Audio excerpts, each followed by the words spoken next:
Good evening, welcome. My name is Lori Chesley. I'm the Dean of the School of Arts and Sciences at Grand Rapids Community College, and I want to welcome you tonight to our panel discussion featuring 3 of the ArtPrize participants who are displaying their work on GRCC's campus.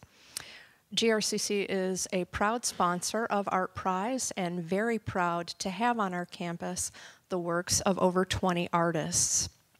I hope that you've had a chance to see all of their work and enjoy it, and enjoy ArtPrize in general throughout the city.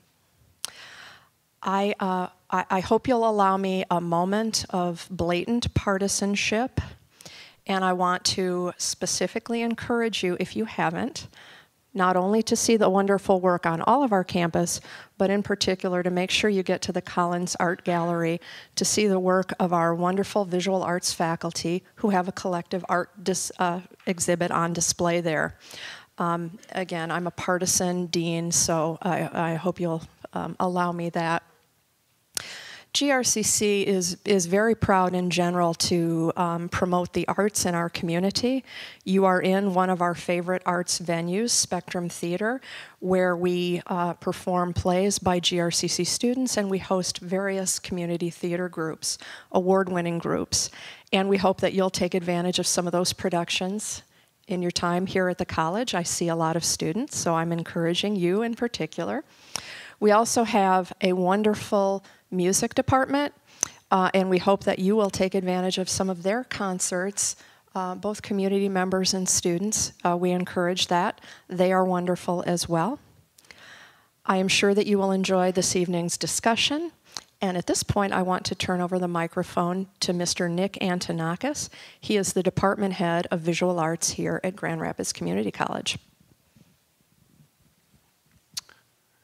Thank you very much, Lori, and thank you for graciously agreeing to do the introduction tonight. I want to thank our audience for coming out tonight to see this panel discussion, and I want to say a word about it, including a thank you to the artists who came in tonight to share their experiences, their works with us, and also answer some questions that we'll have for them. Let me tell you about the format that we're going to follow. First of all, I'm going to introduce the artists one by one and in order of their appearance. And then afterward, each one of them is going to have 10-12 minutes to show us their work in slide format, to talk about it, and give us a nice overview of what they've done historically and what they're currently working on. After that, I have a few questions for them, and we'll take turns to answer them. And we'll have a few minutes for the audience to also ask questions. So see if you can think of some interesting things to ask for our artists, okay? I'm going to try to introduce the artists now in order of appearance. And first of all, we have Dominic Sansone. And if I can find my notes here we go. Dominic is a native of Chicago, Illinois, and in 1997 received his Bachelor of Fine Arts degree with an emphasis in sculpture from the University of Illinois, Urbana-Champaign. After completing his studies, Dominic spent 2 years working in the aerospace industry, producing fabrication and assembly drawings for satellites, military aircraft, and mobile artillery units. Over the last decade, he has worked in trade show exhibitions and has been responsible for worldwide exhibition programs for major multinational corporations. Dominic has recently completed a Master of Fine Arts degree at the Heron School of Art and Design and continues to operate his exhibit engineering services company. Let's say hello to Dominic. Thank you. My work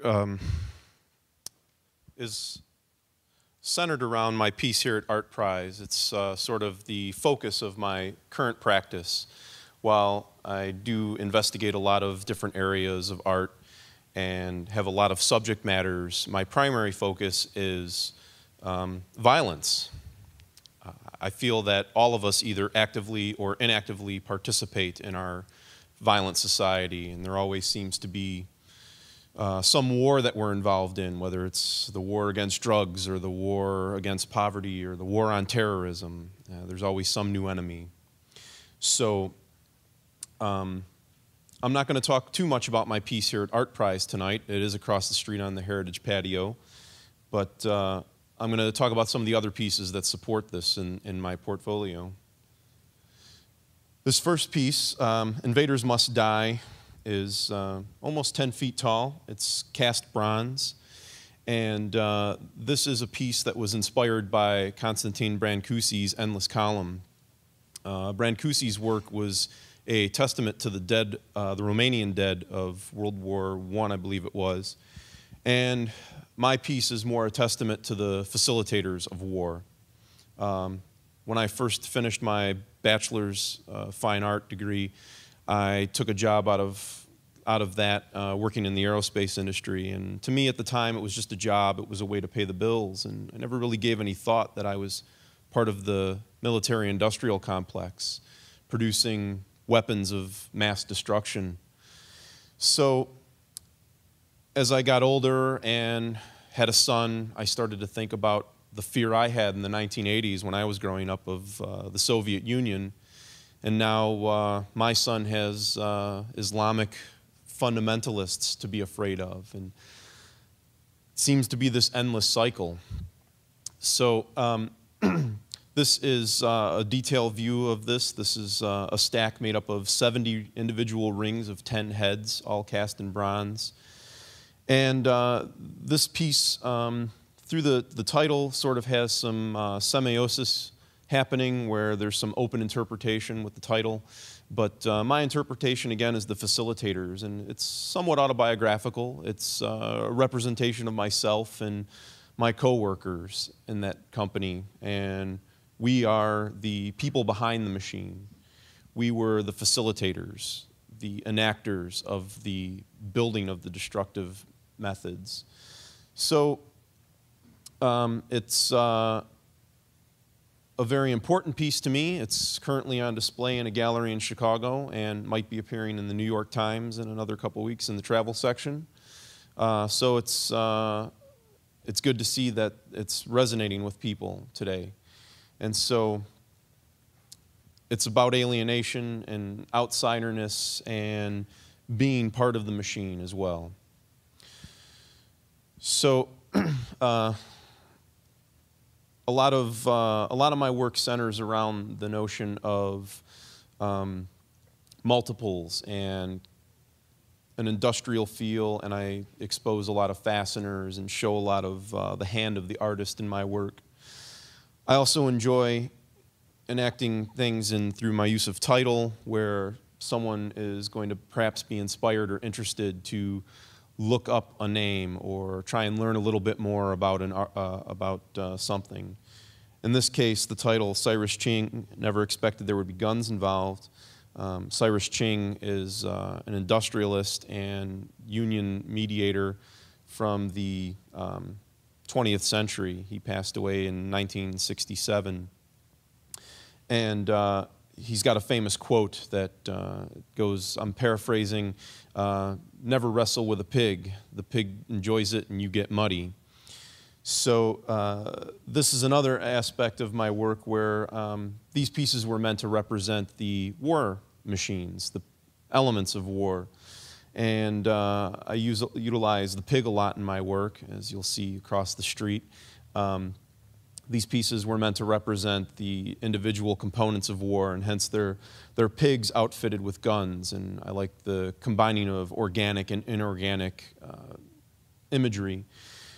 And so these are slip-cast porcelain and cast aluminum revolvers.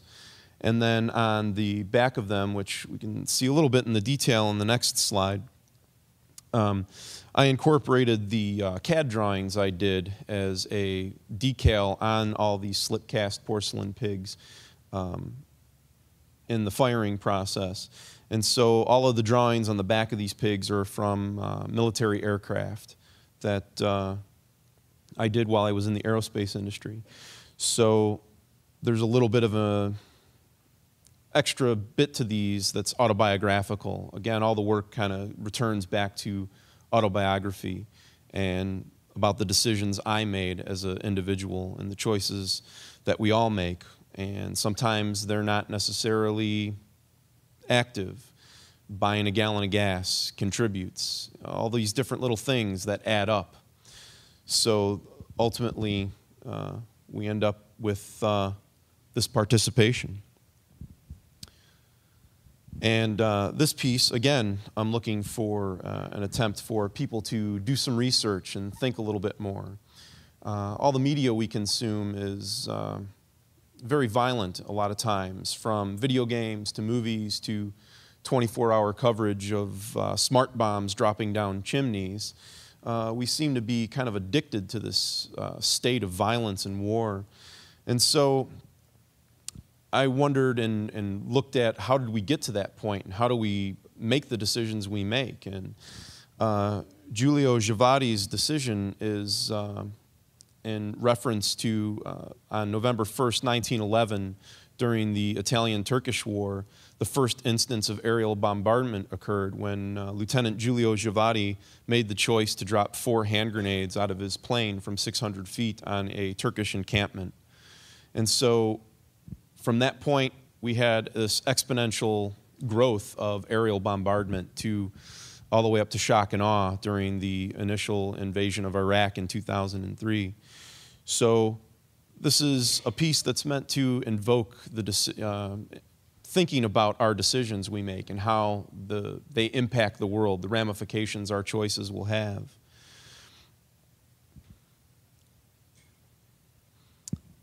Here's a detail, and this was all hand-done, lathe-turned cherry wood, all meant to represent bombs, and they all kind of sway and bounce on these steel rods where they're mounted, and it was an exercise in intense labor, and it's kind of interesting how I sort of helped to make bombs a decade ago, and now I'm making the representations of bombs as an attempt to make up maybe for what I did then. I don't have any guilt or regrets, but I just wish that I had thought a little bit more about what I was doing at the time and given it a little bit more thought and more consideration than it was a paycheck. What I'm doing now is I've expanded this idea to other artists. And 2 years ago, I carried out a project in Indianapolis where I was hiding small castings, bronze castings around the city, and just leaving maps that roughly located where these castings were. And I've gone back and checked on them, and there was about 2 dozen, and some of them still exist, and some are gone. But I've expanded this project now to involve GPS location and the game of geocache, if any of you are familiar with that. There happens to be a cache location right across the street. Not of mine, but it's a very popular game. It's quite prevalent. And so I approached 5 other artists, including myself, and asked them to define violence. And this will be placed out into the wilderness or urban areas and given instructions for what to do with it next, where to go. And these small dog tags that are attached to them give each of these pieces a way to track them, and I can send them around the globe. And so myself and 5 other artists created a piece for these specific boxes, and they are going to be placed soon and should start getting out there. For example, an artist that lives in Bloomington, Indiana, Michael Signorino, he did a basswood carving, and Michael's carving depicts a small child sitting in a bear trap playing with his toy sailboat, and there's a bear standing behind him. You can see the leg of the bear. And it's called Wasted Potential, A Day in the Country. And it offers the viewer a chance to decide what's the most dangerous situation here, the bear that wants to play ball with the ball at his foot, or is it the bear trap that's meant for the bear, but the young boy is sitting in it? Or my piece is cast pewter bullets or ammunition. And my piece is titled The Father, the Son, the Holy Ghost, and sort of goes back to this obsession or almost worship we have with all things violent. My son will be 3 in December, and just the other day he boldly declared while playing with a Buzz Lightyear doll, Buzz Lightyear kills animals with his laser. And I thought, where did he learn that? We don't have any guns or violent toys in the house, and he watches PBS and Pixar movies, and yet he's pretty convinced that Buzz Lightyear kills animals. So already, somehow, he's been indoctrinated into this cycle of violence. So that's where my work is at. I'm continuing this body, and I'm hoping to see where it takes me and see if I can facilitate some kind of change. I don't offer any solutions or answers to the problems, but I'm hoping that people will look at my work and maybe begin to question our public art, our media, and the things we consume for entertainment purposes, and maybe make some different choices perhaps. And maybe we can see a little bit of change come out of it. One more slide. Here's my piece across the street, and again incorporating CAD drawings I did as a young man, and some other elements that are part of my work. So thank you very much.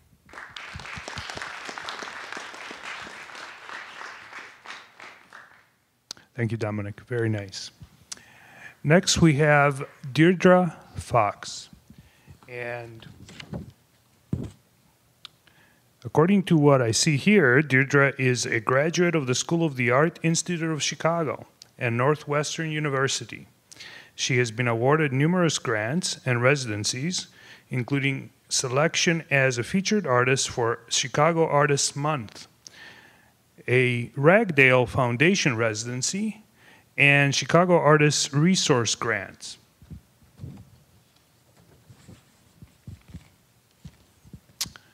Also, in her work, Deidre extends drawing from wall and surface into physical and virtual space. She captures loss and retention of identity through translation, transition, and transformation. She draws forms from or with something recognizable that carries its own history and activates these forms anew in different physical spaces. Photographic images from these drawings are cycled into subsequent fresh drawings at new sites. Deidre? Thank you.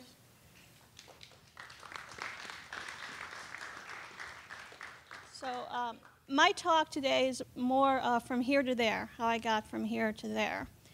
Because my work is all centered around what is drawing. What does it mean to draw?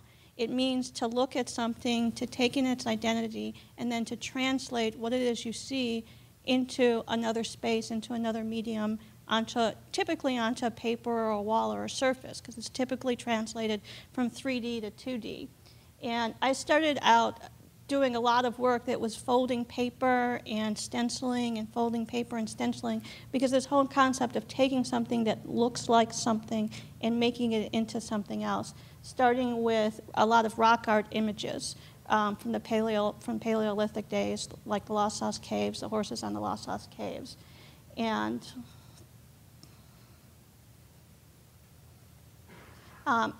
taking different forms like light bulbs from architecture. And I moved from here to here. So it's quite a leap to go from the paint and the graphite into actually drawing with other physical materials, which is principally what I'm doing. And why is that?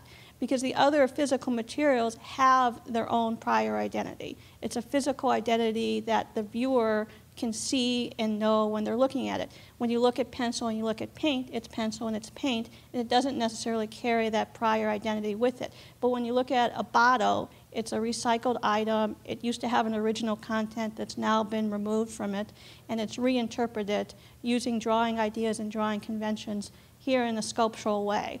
Now, I will say that this is my ArtPrize piece, and it really was a failure.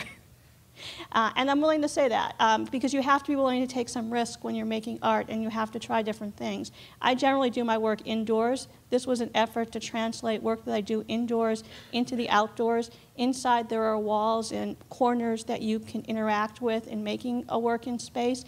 Outside, that was much more difficult. This was actually at 2 different sites, taken down, moved, and moved to try to find a place where it would work. It was beaten up by the storm. And so it was a very hard translation for me to make into this physical space. And I will say it didn't work. I mean, this is, so we'll move away from the piece that didn't work. So again, going back to where I started, this is the images that are made with pigment. And this pigment is essentially rubbed over forms that have a prior identity taken from cave art, and they're actually stencils that I drew from the cave art, then folded up and reincorporated into the piece and moved them around as I was creating the piece. And I started to think about how things sit in space, how the space in which you view the elements that are interacting, how that affects how you're looking at it. So I started to shape my canvases in forms that I was putting the work on. Which I've put these pictures in here from, there's one from Matisse and there's another one from Eva Hess, because this defines how I look at drawing in space. So compositionally, it's always about drawing you in and moving you around the inside of the picture space, the same way that you can physically walk around physical space. As a consequence, I started to actually want to draw in the physical space. And so this is actually a drawing that's on the wall of the gallery. It's directly on the wall, and it's made actually from newspaper. And this newspaper was newspaper that I collected from the 5 days following 9/11, September 11th. I collected up all that newspaper. It had its own prior identity. It was sitting there for months and months and months. And when it came time to do this installation, I looked at these papers, and I looked through them, and in my memory, it was all about 9/11. That's all that was in those newspapers. But oddly enough, the crosswords and the obituaries and all the classifieds, all the typical parts of a newspaper on an ordinary day were there, and that surprised me, and I wanted to incorporate that sort of disconnect into the work itself. So these items were directly physically placed into the piece in order to bring that through. And this is from the same show, the same gallery installation, playing with where the forms physically sit with the orientation of the walls, activating the forms in a sculptural way. Also from the same installation, again, now myself interacting with the drawings. This was from an animated clip that was made from stills. That's actually me interacting with the forms that created the piece and a camera and light to create an inverted shadow animated video that was shown at the same time as the other work. That's another image from that.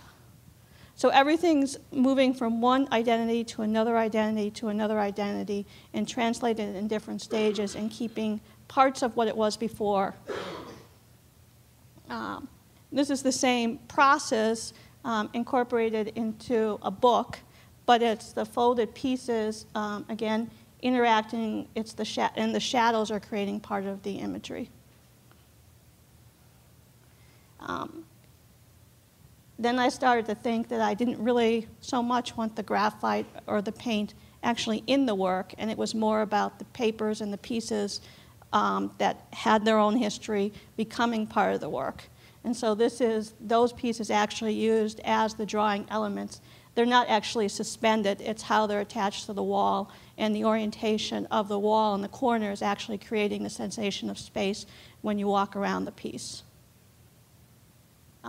This is a piece that was based on migration, and it was done at the Swedish American Museum, and it was taking elements that they had stored and collected, and using those, one was an old wooden sled, and one was these little dowel horses, to inspire a larger piece that was about migration. And this is from an installation that's going back to these ideas of what does it mean to draw and sculpt.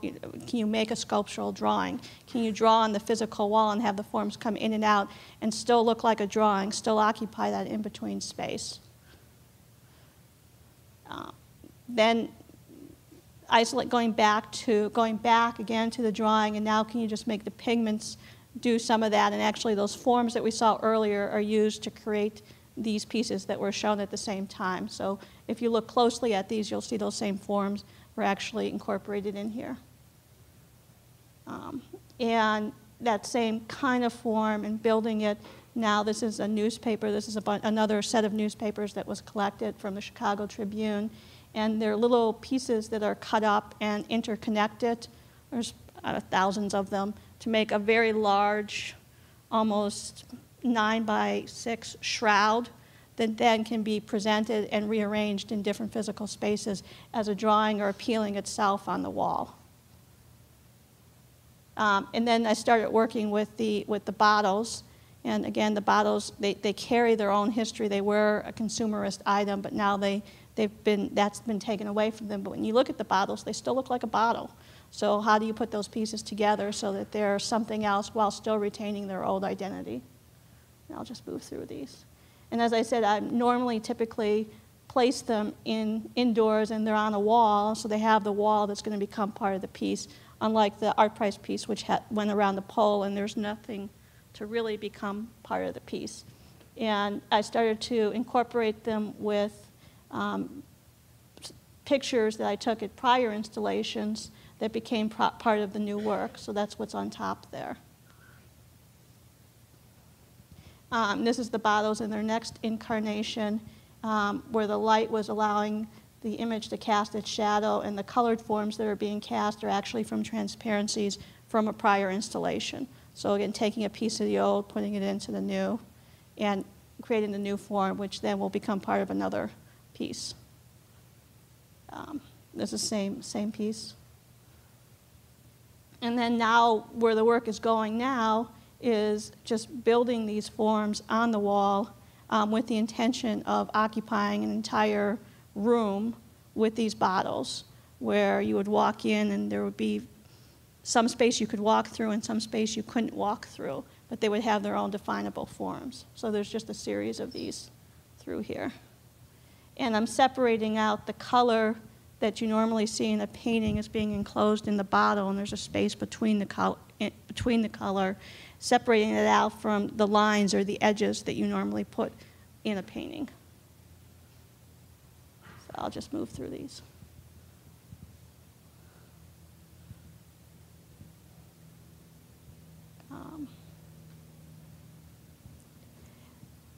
And then just stop here. So this one was a piece that I made right before the installation that I did here, and it was to try to work out this separation of the color bodies and the line edges, because one of the issues that I had in taking it outdoors, I was going to have to find a way to attach that didn't involve putting nails or pins into walls.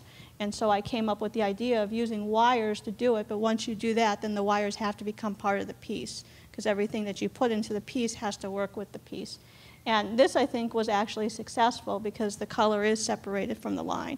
It unfortunately did not translate to the piece that's on the patio. And then this is a slide that was actually incorporated. This is in the piece that's on the patio. It's one of the transparencies that's on the pole and one inside one of the bottles. So it's bringing in the work process into the final piece. I think that's it. Thanks. Thank you. Thank you, Deidre. Very insightful comments, and it was tough to work with that venue, wasn't it, for your piece? Yes. Okay, last but not least, an introduction for Jason Miller, our third artist. Jason is a native of Memphis, Tennessee, where he obtained his Master of Fine Arts degree from the University of Memphis.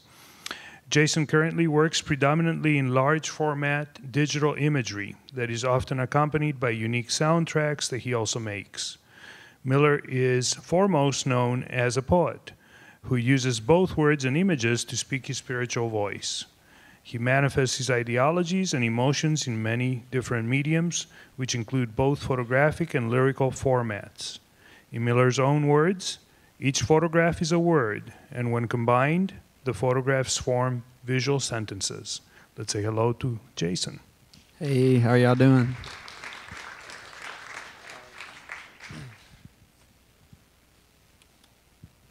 I'm going to think of new ways to signal the slide change. This is Big Mama. Up until the point of when I went into college, 2000, I went into the forest and I photographed. And that was like when I started stepping away from written word and started thinking of images more as words. I would start to carry my camera around and I would photograph. I started seeing my mind as a camera. And so if I didn't have my camera, I would see something that would burn into my mind and I would say, this would be an image I would make if I had my camera.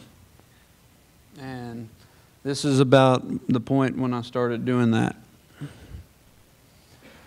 This gives you an idea of some of the very first images I made. I started out, of course, if any of you guys majored in photography, you know when you're doing your bachelor's, you do a lot of silver printing, a lot of work in black and white. So really, that's where I really took root, just the skeletal image itself without color.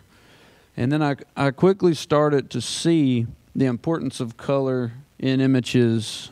It can add a certain level of depth to an image if you use it well. This was one of my first series. It was called Visions from a Dairy Cooler, or Dairy Diary. And I went into a milk cooler and I just photographed people taking milk off the shelf. I felt like a lot of the images I made were pretty metaphorical. This, to me, felt like the most iconic of the images from that series.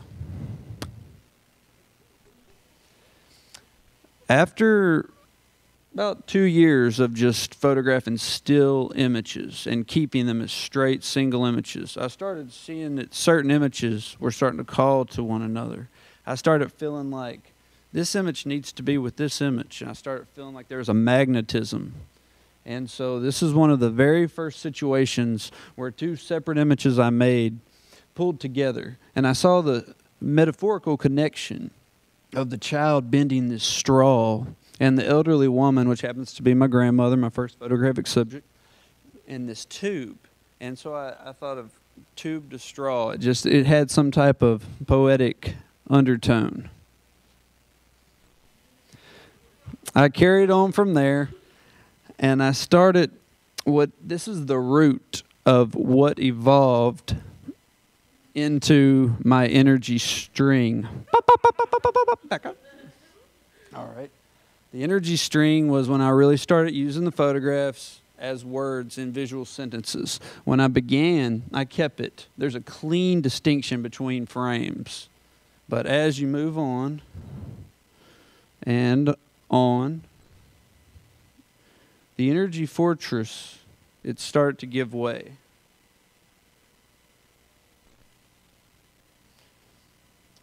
The lines, the borders between the images began to dissolve.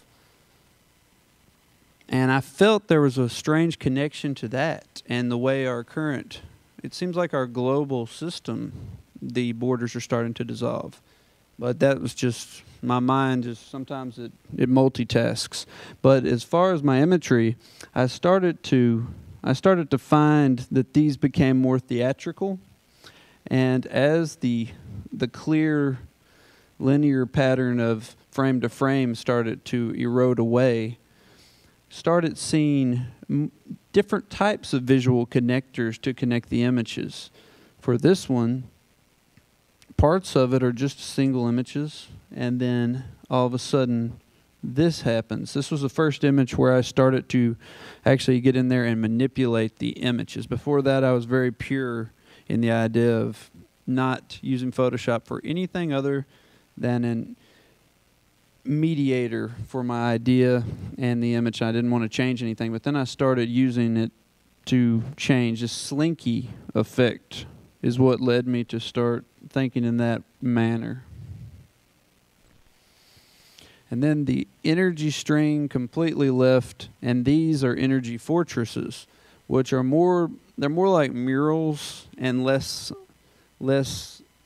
like a sentence, and they're not always centrally based. You can kind of really bounce around, and you can really view these. You don't have to view them from bottom to top to bottom, left to right. These, they're more, I like to have a living, moving quality in my imagery, where every time you look at it, you might see something you didn't see before. Something might jump out at you. This is a detail of this image. It's going to be from top to bottom, frame to frame is how I'm showing you, so that it can, that's the thing, when you work in large format, you've got the internet, you can put your images on the internet, but it is hard to imagine them in the scale. Like some of you may have visited the piece that I have here in ArtPrize, and it's 25 feet.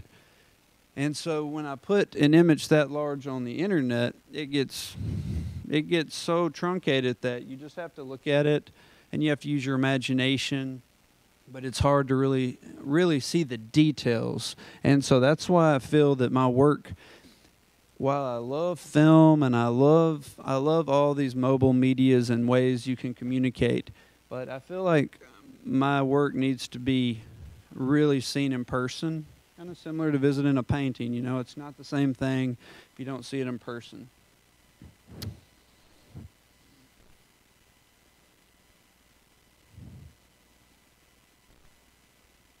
And this is the bottom of the image. I like the idea of the mirror. It's like vanity. Often it will decapitate anyone who hosts it. I like the idea of that. That mirror ball rolls in, severs the head visually.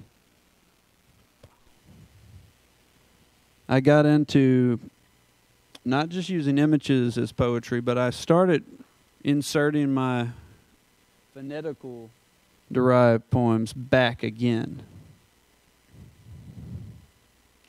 All right, I'm going to have to start getting really creative. I'm going to start using my legs. All right. This goes to drawing. When I had a stint where I love to draw these little bird things. I called them soul birds.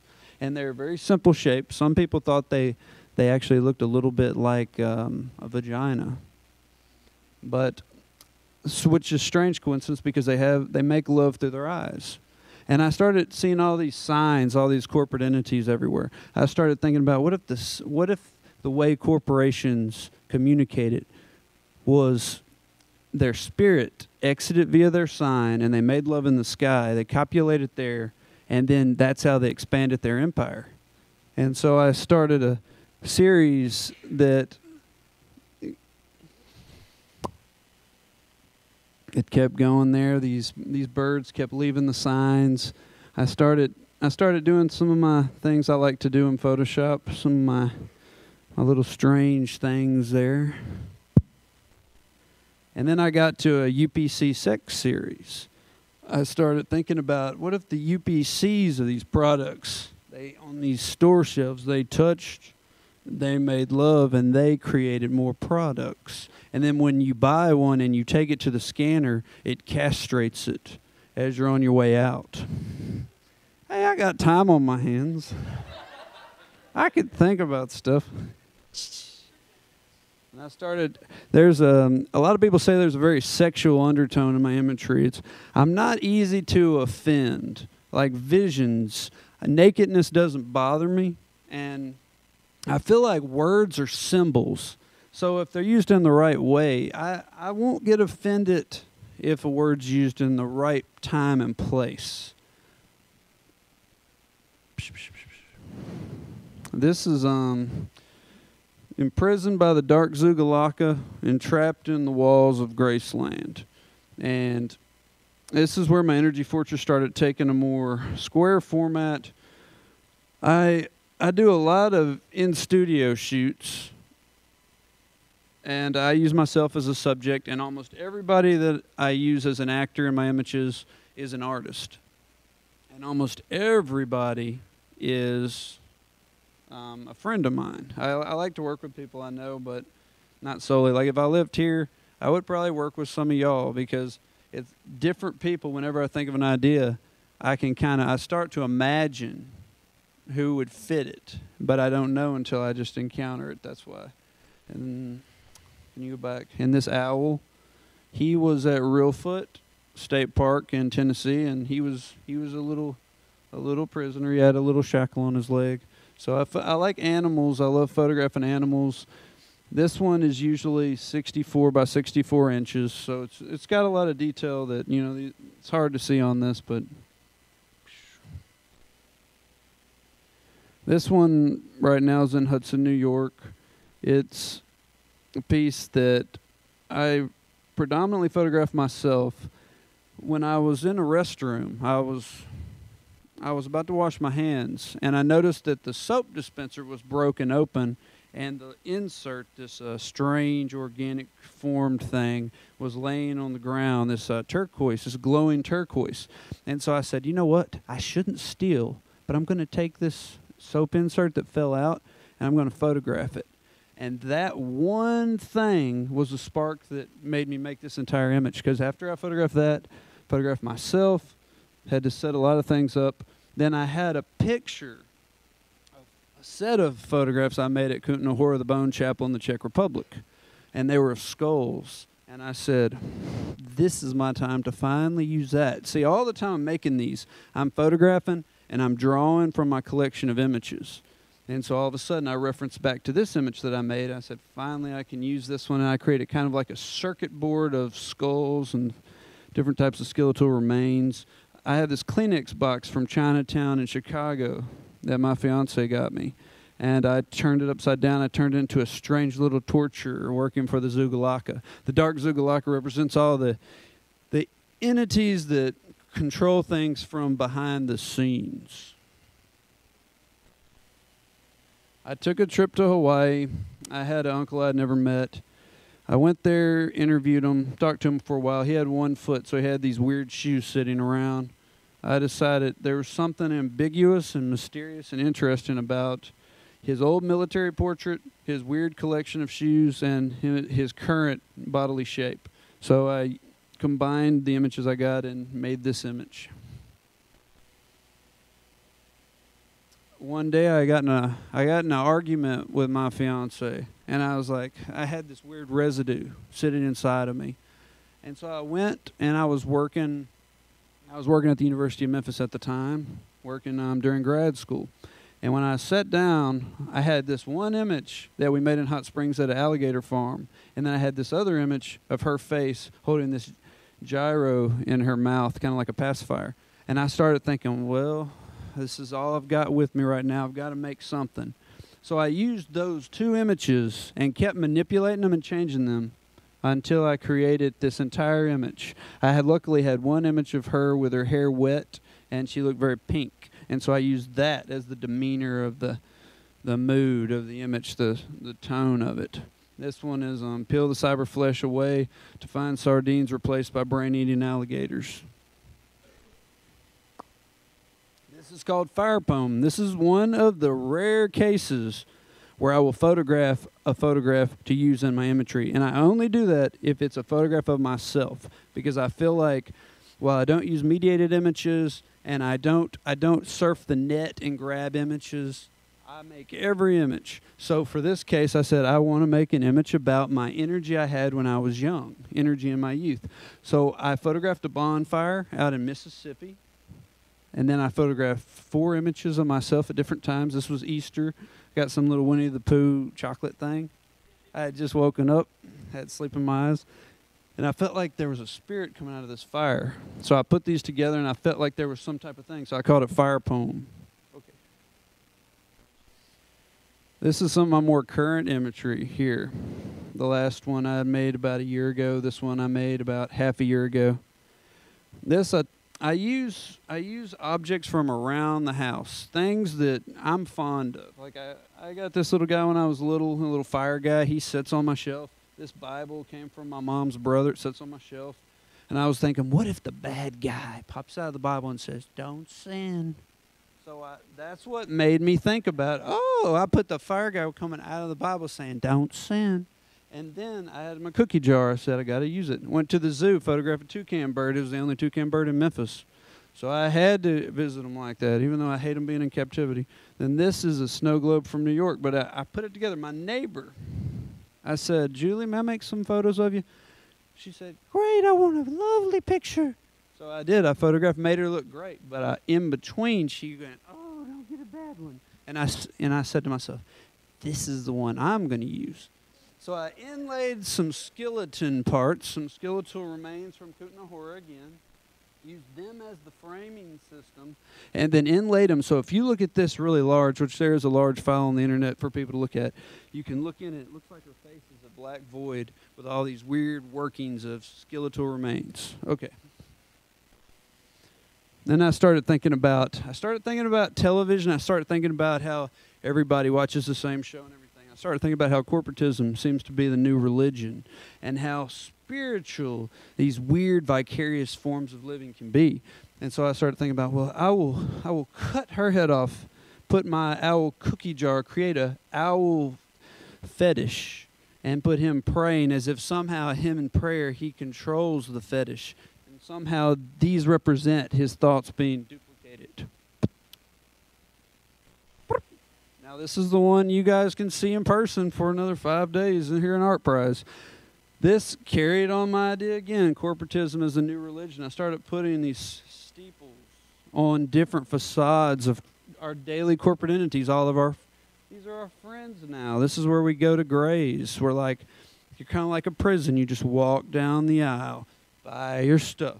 It's always like we're pre-programmed to live this way. So I created the extension of chess play into a money maze where corporate entities and these people all are controlled by a secret ruler who plays this game, and everybody's unaware of the presence of this strange system. I see money as his main tool of control, a way to say who can do what, to when, how, where. And it creates this. This is kind of like what you could see in... It's kind of like that eye, that all-seeing eye of God that's always on you, always watching you. I used the images. I went back to what I did in the energy string, and I kept them in the format of images because I felt like they looked like little game pieces, and I liked the connotation of that. This is kind of where all the icons find their perfect, absolute personification. Kind of like the movie posters. This is one I love because I visited an old friend. I'm a big fan of Jim Henson, and I found this little gonzo. I call him Gonnie. And so I did a series of photo shoots with this one model here. She's a real sweet lady. And after I worked with that, I got to the point where I started going back to the idea of the many Jesuses. And I thought about the weird connection between Jesus and Santa Claus.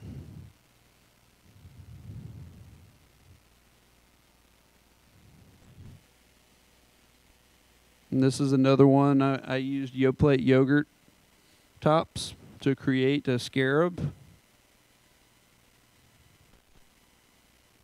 This is another one.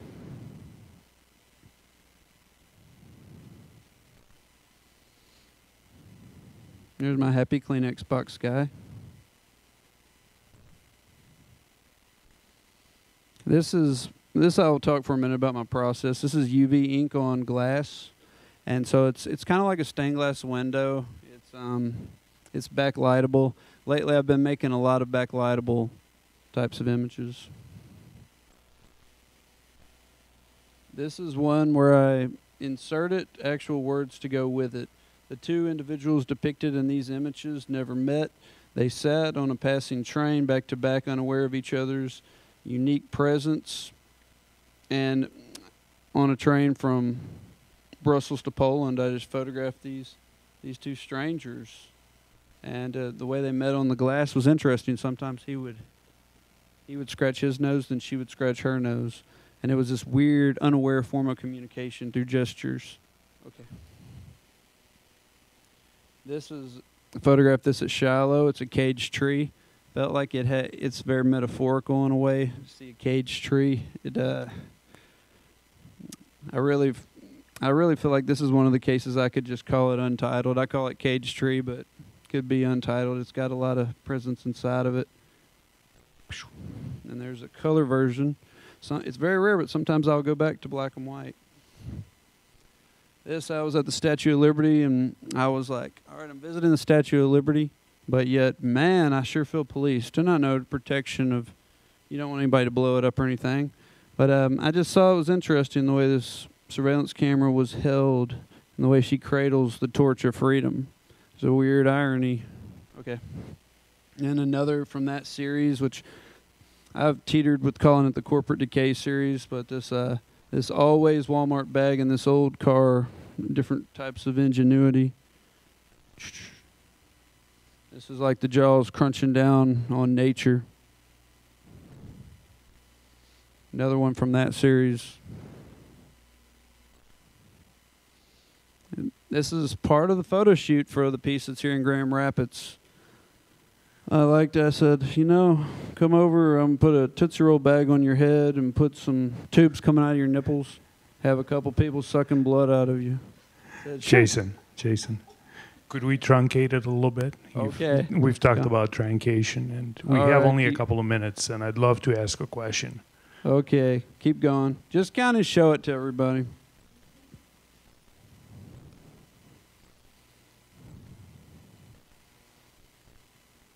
My mind never stops. So, see, I would stand here and talk. If Nick didn't get on to me, I would probably just keep you. There goes through some of my influences, some people that I love.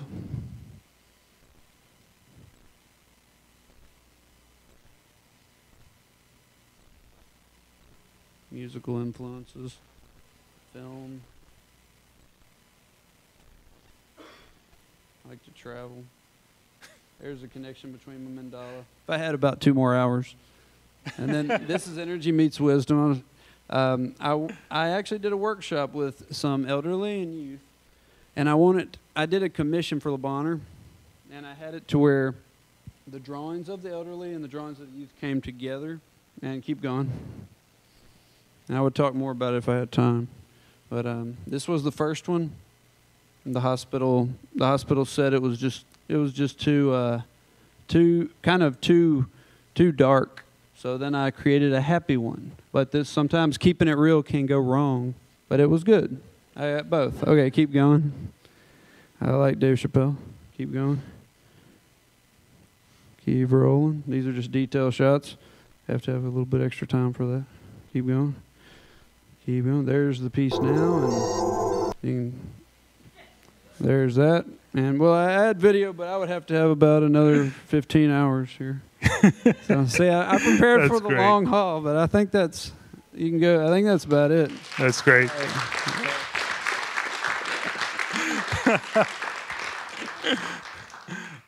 Thank you, Jason. That was great. You're welcome. I didn't want to truncate it, actually. I was enjoying it. And this is becoming art, just like everything else. And you just have to change the plan and just accommodate things as they move along, which is wonderful. So I'm changing the sequence of my questions. We might get only one in. And hopefully we'll start with Dominic and then Deidre, and then you'll get a chance to talk about it too.